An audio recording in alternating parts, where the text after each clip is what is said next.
Here we're asked to condense these two logarithms into one logarithm. And in order to do that, we're going to have to take several steps. So we need to kind of look at each one of them individually. First, I want to look at this, this 1/3 that we're going to have to deal with here.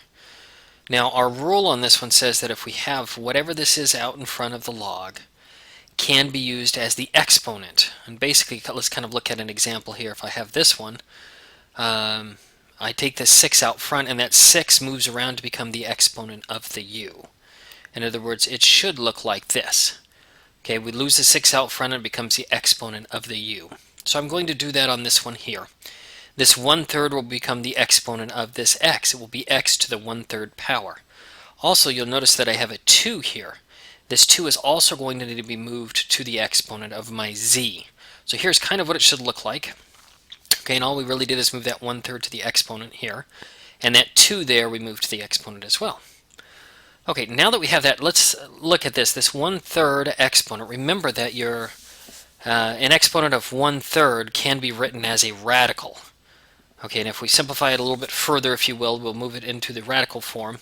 It will look like a cube root of x. Okay, now these two right here are equivalent values. One's written as an exponent, the other's written as a radical. So we move it into the radical form here. Now I haven't touched this one at all. I haven't moved that one. I just converted this one to a radical form. Now the next law of logarithm that we're going to work with now is going to be combining these. Now you notice that I have an addition sign here. So up here's our rule on this. If it has the same base, and this has the same base, these are both base 4, and it's an addition sign here, we can simply multiply these two right here. Let's look at kind of another example here. These two here both have the same base of 6. This is addition, so we just simply multiply m times n. You can see that here. So the same thing's true here. We're just going to multiply these two together.